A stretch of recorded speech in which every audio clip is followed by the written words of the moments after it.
Hi guys, ఈరోజు వీడియోలో superposition theorem use చేసుకొని ఈ సర్క్యూట్ని సాల్వ్ చేద్దాం.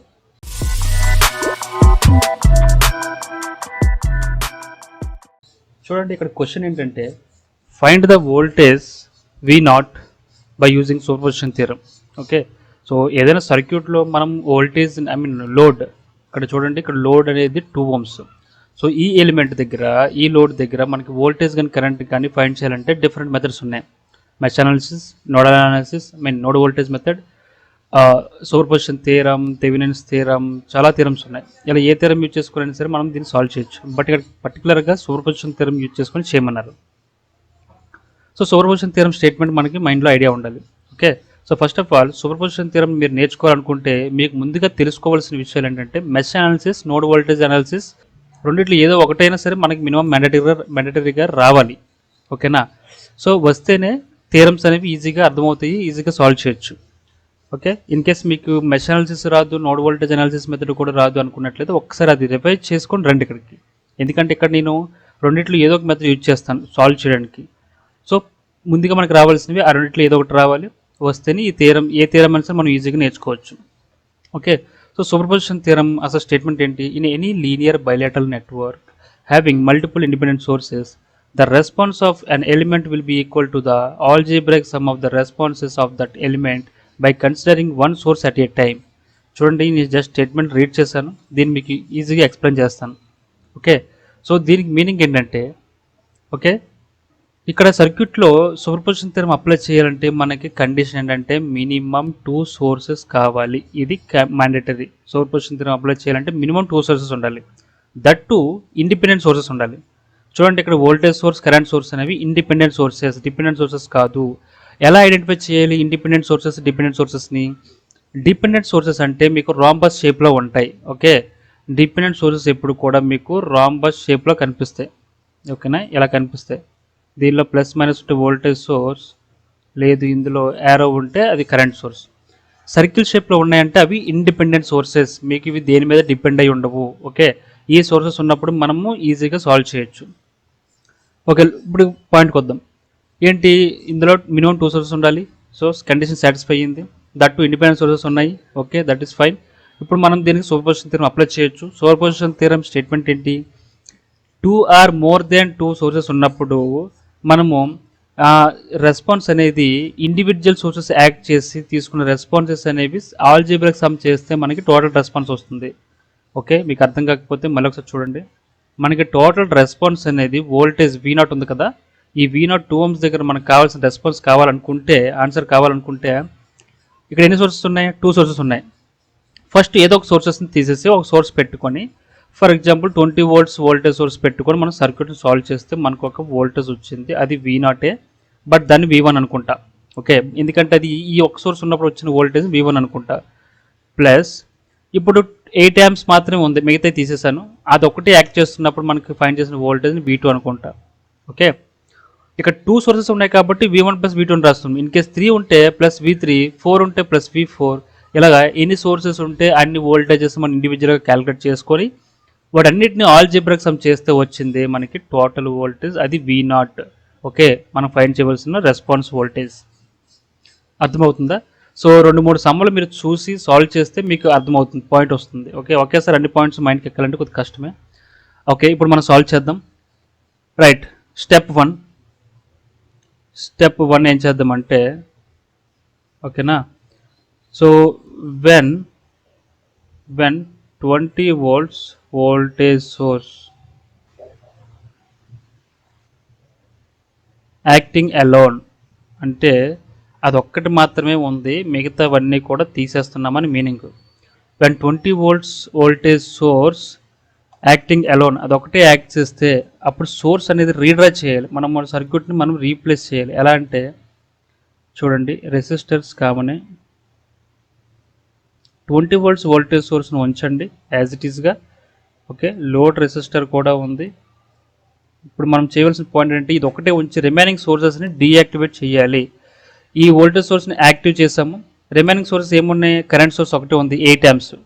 8 amps కరెంట్ సోర్స్ని డీయాక్టివేట్ చేయడం అంటే current source, okay, current source should be replaced by open circuit.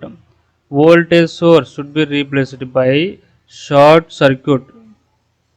అర్థమవుతుందా? సో కరెంట్ సోర్స్ని ఇప్పుడు కూడా ఓపెన్ సర్క్యూట్ చేయాలి. ఇంటర్నల్ ఇక్కడ ఒరిజినల్గా బ్యాక్గ్రౌండ్ హిస్టరీ ఏంటంటే కరెంట్ సోర్స్ని డీయాక్టివేట్ చేయడం అంటే దాని యొక్క ఇంటర్నల్ రెసిస్టెన్స్తో రీప్లేస్ చేయడం అని మీనింగ్. ఇంటర్నల్ రెసిస్టెన్స్ కరెంట్ సోర్స్కి ఇన్ఫినిటీ ఉంటుంది, అందుకే దాన్ని ఓపెన్ సర్క్యూట్ చేస్తాం. వోల్టేజ్ సోర్స్ అయితే 0 ఉంటుంది, సో దీన్ని షార్ట్ సర్క్యూట్ చేస్తాం. అర్థమవుతుందా? ఇక్కడ నేను కరెంట్ సోర్స్ ఇంకా డీయాక్టివేట్ చేయాలి, అందుకని చెప్పి దాన్ని ఓపెన్ సర్క్యూట్ చేస్తాను. సో ఇక్కడ చూడండి, మీకు అర్థమవడం కోసం జస్ట్ ఇలా 2 లైన్స్ పెడతాను. ఓకే, ఇది ఓపెన్ సర్క్యూట్ అయిపోయిందని దాని meaning. Okay, remaining elements as it ఈస్గా మనం ఫాలో అవుదాం. సో ఇప్పుడు ఇది V0 అవ్వదు, V1 అనుకుందాం, ఎందుకంటే కేస్ 1 కాబట్టి. స్టెప్ 1లో వచ్చే వోల్టేజ్ V1 అనుకుందాం. ఇప్పుడు దీన్ని ఇక్కడ చూడండి, నేను మీకు ఫస్ట్ కావాల్సింది ఏంటి, మెష్ అనాలిసిస్, నోడల్ అనాలిసిస్ అని చెప్పాను కదా.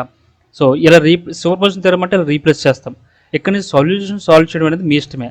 ఏదో ఒక మెథడ్, వోల్టేజ్ డివిజన్ రూలో లేకపోతే మెష్ అనాలిసిస్, నోడల్ అనాలిసిస్ ఏదో ఒకటి అప్లై చేసి మీరు ఇక్కడ వోల్టేజ్ని V1 క్యాలిక్యులేట్ చేయాలి. ఓకే, ఇప్పుడు నేనేం చేస్తాను, మెష్ అనాలిసిస్ అప్లై చేసి, ఓకే, మెష్ అనాలిసిస్ అప్లై చేసి నేను దీన్ని V1 క్యాలిక్యులేట్ చేస్తాను. Okay, apply KVL Kirchhoff voltage law, apply Kirchhoff voltage law to loop 1. ఓకేనా, కిర్చాఫ్ వోల్టేజ్ లా మళ్ళీ ఎక్స్ప్లెయిన్ చేయాలంటే చూడండి, ఒకసారి గుర్తించుకోండి మీరు కిర్చాఫ్, అందుకే మీకు ముందుగా రావాలి, లేదంటే మళ్ళీ మొత్తం అంతా ఎక్స్ప్లెయిన్ చేసుకుంటూ వెళ్ళాలి. కిర్చాఫ్ వోల్టేజ్ లా అంటే voltage sources, some of the voltage sources is equal to sum of the voltage drops. So voltage drop first 5 into I1 plus 3 into I1 plus 2 into I1. అంటే ఇక్కడ చూడండి, current ఇలా pass అవుతుంది కదా, ఇది drop అవుతుంది. ఇక్కడ వోల్టేజ్ డ్రాప్ అవుతుంది. ఎంత వోల్టేజ్ అంటే ఏంటి, Ohm's law V equal to IR. So ఇక్కడ కరెంట్ ఏమో I1 అనుకుందాం, రెసిస్టెన్స్ ఏమో 5, సో I1 into R. ఈ లోపల కూడా current I1, so 3 into I1 next 2 into I1. So ఇది ఈక్వేషన్. సో దీన్ని సాల్వ్ చేస్తే 5 plus 3 8, 8 plus 2 10, 10 I1 is equal to 20, that implies I1 is equal to 20/10, that is equal to 2 amperes. Okay, so current 2 amperes వచ్చింది, but మనకు కావాల్సింది voltage V1. నా voltage V1 is equal to, you know that, 2 into I1. ఓకేనా, voltage V అంటే ఏంటి, 2 into I1. So 2 into I1 ఎంత, 2 amps, that is equal to 2 to the 4 volts. Okay, V1 దగ్గర 4 volts వచ్చింది, అది వోల్టేజ్ సోర్స్ యాక్టివ్ అయినప్పుడు. Step 2 చేద్దాం. Step 2 ఏంటి, when 8 amps current source, when 8 amps current source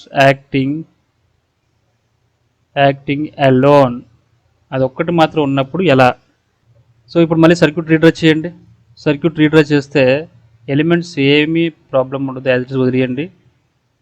current source మీకు తెలుసు, ఇది యాజ్ ఇట్ ఇస్ ఉంచాలని చెప్పి. నెక్స్ట్ ఈ ఎలిమెంట్ యాజ్ ఇట్ ఇస్ వదిలేయండి. వోల్టేజ్ సోర్స్ మాత్రం మనం ఇంటర్నల్ రెసిస్టెన్స్ రీప్లేస్ చేయాలి, that to short circuit. So short circuit అంటే ఇది. Okay, this is 5 ohms, 8 amperes, 2 ohms, 3 ohms, this is V2. నవ్వు దీన్ని V2 అనుకుందాం. ఓకేనా, సో ఇక్కడ చూడండి, ఇక్కడ నేను ఏం చేస్తాను, మెష్ అనాలిసిస్ చేయాల్సి వస్తే సూపర్ మెష్ అనాలిసిస్ చేయాలి అందులో, ఎందుకంటే ఇది 2 లూప్స్కి మధ్యలో కరెంట్ సోర్స్ వచ్చింది కాబట్టి సూపర్ మెష్ అప్లై చేసి 2 ఈక్వేషన్స్ రాసి సాల్వ్ చేయాలి.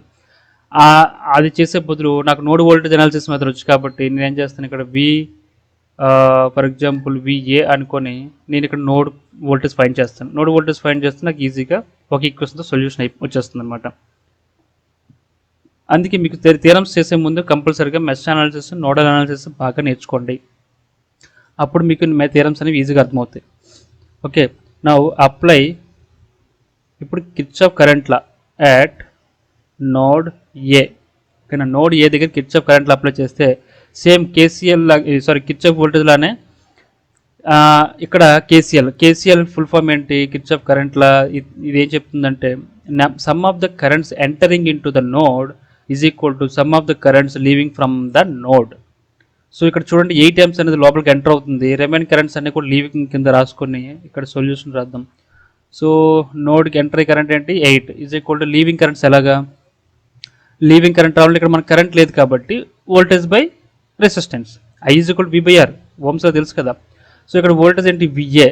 So VA minus reference node 0 కింద చూసారా, ఇది రిఫరెన్స్ నోడ్ ఉంది కదా, అది 0. సో డివైడెడ్ బై ఆ చివరి ఎండింగ్ నుంచి చివరి వరకు మనం వోల్టేజ్ డిఫరెన్స్ తీసుకున్నాము. డివైడ్ బై టోటల్ రెసిస్టెన్స్ ఎంత, 2 సిరీస్ ఉన్నాయి కాబట్టి 2 + 3 5 ohms plus next VA minus 0 divided by 5. అర్థమవుతుందా? Voltage difference is equal to voltage divided by resistance is the current. ఇది డ్రాప్ కరెంట్ డ్రాప్, ఇది కూడా current drop. Sum of the current drops is equal to sum of the current sources. Currents entering in to the node is equal to currents leaving from the node, ఎలాగైనా మనం చెప్పొచ్చు. Okay, ఇప్పుడు దీన్ని solve చేస్తే 2VA/5 okay is equal to 8. That employees VA is equal to 40/2 20 volts. Okay, VA ఎంత వచ్చింది, 20 volts వచ్చింది. But మనకు కావాల్సింది VA కాదు, V2 కావాలి. ఇక్కడే ప్రాబ్లం ఏంటి, ఇప్పుడు V2 కావాలనుకుంటే ఈ వోల్టేజ్ డివిజన్ రూల్ అప్లై చేసి మనం దీన్ని సాల్వ్ చేయాలి. ఓకే, వోల్టేజ్ డివిజన్ రూల్ రాకపోతే ఇంకొక సొల్యూషన్ చేయండి. ఏం చేస్తారంటే, ఇప్పుడు ఇందులో ఫ్లో అవుతుంది కరెంట్ని, ఫర్ ఎగ్జాంపుల్ IA అనుకోండి. IA అనుకుంటే current IA is equal to VA divided by 5 is equal to VA అంతా 20/5 4 amperes. ఓకే, ఇప్పుడు మీరు ఈజీగా V2 క్యాలిక్యులేట్ చేయొచ్చు. V2 is equal to current IA into resistance 2. IA అంతా 4 ఇంటూ 2 8. Okay, 8 volts. ఇప్పుడు మనం థియరం ఫైనల్గా స్టేట్మెంట్ రాయాలి. ఫైనల్ స్టేట్మెంట్ ఏంటి, VT is equal to V1 plus V2. Already పైన థియరంది ఈక్వేషన్ రాసాం. ఇది ఫర్ ఎగ్జాంపుల్ ఈక్వేషన్ 1 అనుకుందాం. ఓకే, ఫ్రమ్ ఈక్వేషన్ 1 అని రాసి VT is equal V1 plus V2. V1 ఎంత వచ్చింది 4 ప్లస్ V2 ఎంత 8 + 4 12 volts. So this is the V0. Okay, VT అని టోటల్ వోల్టేజ్ అని రాసుకున్నాం, బట్ అది V0. మనకి ఫైనల్ ఫైండ్ చేయాల్సింది ఏంటి, ఇదే కదా, 2 ohms దగ్గర రాయాల్సిందే కదా. That is equal to 12 volts. So ఇక్కడ ఫైనల్గా ఏ థియరం అప్లై చేస్తామన్నది అనవసరం, బట్ అల్టిమేట్గా రిజల్ట్ అనేది voltage across 2 ohms that is V0 is equal to 12 volts. ఇప్పుడు మీరు ఇంకొకటి పైన సర్క్యూట్కి మెష్ అనాలిసిస్, అంటే ఇది క్వశ్చన్ కదా, క్వశ్చన్కి సూపర్ మెష్ వస్తుంది, ఎందుకంటే 2 loops మధ్యలో కరెంట్స్ వస్తుంది కాబట్టి సూపర్ మెష్ అనాలిసిస్ అప్లై చేసి చేయండి. V0 12 volts వస్తుంది. లేదా మీరు ఇక్కడ నోడల్ అనాలిసిస్ అప్లై చేసి చేయండి. నోడల్ అనాలిసిస్ చేస్తే మీకు ఒక సింగిల్ ఈక్వేషన్తో అయిపోతుంది. అప్పుడు చేసినా సరే మీకు ఇక్కడ 12 వస్తుంది. ఓకేనా? సో మీరు ఏ మెథడ్ అప్లై చేసినా మీకు ఆన్సర్ సేమే రావాలి, అప్పుడే మీరు చేసిన మెథడ్ కరెక్ట్ అని meaning. Okay, thank you guys. If you have any doubt, please comment in the comment box. See you in the next video.